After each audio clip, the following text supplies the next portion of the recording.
much stronger than almost any Confederate writer will ever acknowledge to you.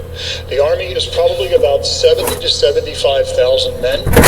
It is extremely poorly supplied, particularly the troops that have been in the Second Manassas campaign. These guys have no regular food. Their uniforms and clothing is beginning to fall apart because they've had no resupply of clothing because they're beyond their supply line. The only troops that are well supplied are troops that come up from Richmond and reinforce Lee after Second Manassas. So the Army is in rough shape. Lee knows that. Dorsey Pender writes the following about, he's a brigade commander, he writes the following about men in his brigade during the Harper's Ferry operation. My dear, such a filthy and unprincipled set of villains I have never seen. They have lost all honor or decency, all sense of right or respect for property. I've had to strike many a one with my saber. The officers are nearly as bad as the men.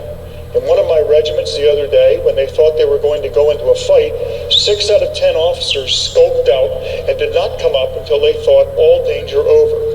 More than half my brigade went off that day. Now he's describing an army that is in rough shape. But right below that, Dr. Lewis Steiner was a U.S. Sanitary Commission doctor in Frederick, Maryland, and he talked to a lot of Confederates when they occupied Frederick. And he said, they all believe in themselves as well as in their generals and are terribly in earnest. He thought they were pretty tough. One of the things that the Confederate Army has that is a big strength is most of the soldiers in the Army are combat veterans. They're experienced combat veterans. They're trained combat veterans. And Lee has a very small and very good command team. He has 2 essential wings because the Confederate Congress doesn't yet allow Army Corps to be formed. So the right wing and left wing, and they're commanded by James Longstreet and Stonewall Jackson, 2 superb Corps commanders. So he's got this really good command team. But as the campaign progresses, the problem for quartermasters like William Elder manifest themselves and grow to immense proportions. If we can only get enough for our men to eat up here, I don't believe General Lee's army can be whipped. He's very confident, but he can't get enough for the men to eat. And that is going to play havoc with this army. When the army gets to Leesburg, Virginia, they have a shakedown, kind of like what Sherman did before he started the March to the Sea. Not as elaborate, but they're going to shed about 5,000 soldiers. They're either physically unfit or they don't have shoes. Those soldiers are excused. They're going to march them to Winchester, Virginia. That leaves a balance of, let's say, 65 to 69,000 men in the Army. They march into Maryland. They will lose 3,107 men in the battles that take place before Antietam, Sharpsburg. That's South Mountain, Harper's Ferry, Crampton's Gap, skirmishes, plus sick they left in Frederick. So we have a balance of about 63,000 men. They're going to fight the Battle of Antietam with between 37 and 40,000 men. You can do the math. They lose 25 to 27,000 stragglers in the Maryland campaign. These are sick guys. These are guys who just, they got to get something to eat. They're just ended their tether. And everywhere the Army goes, you can read their accounts, they leave a stream of stragglers everywhere they go. So that's 40% of the Army's strength, just lost due to straggling. That is a massive problem. If you think it's all made up, read Lee's correspondence after the Maryland campaign is over. He didn't think it was made up. It was a crisis. The Army of the Potomac is a hodgepodge. It's thrown together of essentially 3 different armies. And we all know that every army, even though they belong to the same army, do things a little bit differently. It's like you can work, if I worked for the National Park Service, and interpretation did things differently than resource management and law enforcement and so on. Well, it's the same way with, or we did things differently maybe than Antietam did or that Fredericksburg did. So the armies are the same way. You have the 1st Corps and the 12th Corps.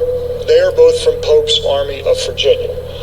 You have the 2nd Corps, 1 division of the 4th Corps, 1 division of the 5th Corps, and the 6th Corps, they are from the Peninsula Army, the Army of the Potomac, that have been on the peninsula. The 9th Corps is Ambrose Burnside's Corps. They've basically been an expeditionary force on the North Carolina coast. So they're like a mini army. They're all all thrown together. Now they're the Army of the Potomac. About 84,000 men on September the 7th. They'll increase to about 87,000 men by September the 17th, the day they fight the Battle of Antietam. And one very significant thing about this army is about 18,000 of its infantry. That's about 15 to 18% of the infantry of the army are raw recruits.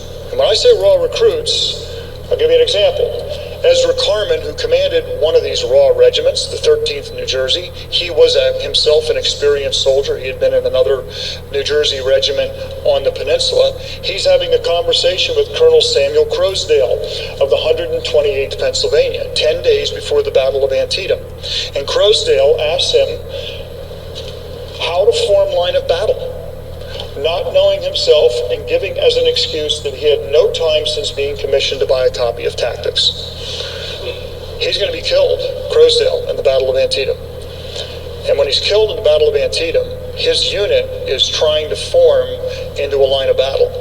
And it is chaotic. And nobody knows how to do it. None of the officers know how to do it. None of the men know how to do it because they've never drilled. They've never trained. They've never even fired their weapon, most of these men. And that's what a lot of these regiments are like. So it inhibits the ability of this army to do certain things, and McClellan knows that. Particularly in the early movements of the army, he had to give these men some seasoning. People often wonder, why didn't he march 20 miles a day? We can't march 20 miles a day with guys who've never done any marching. He's got to season them gradually. And they're going to throw a lot of these units into the Battle of Antietam, and the experience is really painful for these troops. But for the veteran core of the Army, these men who've been really demoralized by the defeat on the peninsula and now at Second Manassas, the mood of these men, I think, is reflected by Alpheus Williams, who's a general in the 12th Army Corps. He writes to his daughter, he says, "I can't tell you the future. If we fail now, the North has no hope, no safety that I can see. We have to win this." And the Confederates feel the same way. So it sets up this epic campaign. Now, McClellan's command team is a little bigger than Lee's, a little bit more complicated. He's divided the army into two wings. The right wing, which is Ambrose Burnside, and I call it the center wing. He never really named it. It was just Sumner's wing. Edwin Sumner will command the center wing, which includes his own Second Corps. They don't appoint a commander to that. He continues to command it. And the 12th Army Corps, that old gentleman you see there, will take command of the 12th Corps 2 days before the Battle of Antietam. That is Joseph Mansfield. And then Burnside has the two best Corps commanders, probably with the Army. That's Jesse Reno of the 9th Corps and Joseph Hooker of the 1st Corps. Now, the last two guys you see down there are actually both under arrest when the campaign begins. That's Fitz-John Porter and William B. Franklin. Charges have been levied against them by John Pope, and they have been relieved of command.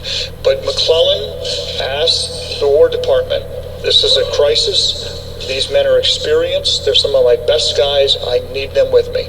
And they released both of them. So everybody's under a bit of a cloud. McClellan doesn't trust the government or the War Department. He doesn't like anybody there. They don't trust him.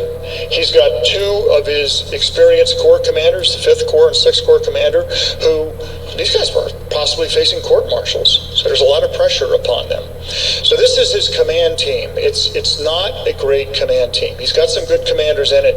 It's not as streamlined and as simple as Lee's is, and he doesn't have commanders of the experience of Jackson and Longstreet. Special Orders number 191, probably the most famous lost orders of the Civil War. What are they? Well, when Lee invaded Maryland and marched up to Frederick, where the circle is on the right, he got up there, he expected, there's a Union garrison where it says Miles, there's 3 red dots, and it says Miles, Harper's Ferry, and then up you follow a black line and you see White and Martinsburg. There were 2 Union garrisons, big one at Harper's Ferry, a little over 10,000 men, and one at Martinsburg. They are sitting astride the communications that Lee is going to need to use when he goes into Pennsylvania. When you go down the valley, you can't get past these 2 Union garrisons with communications. So he's got to clear them out. He thought they would just retreat. When he got up to Frederick, he expected, they're going to do the smart thing, they're going to pull him out. Well, Henry Halleck, the Union General in Chief, orders those garrisons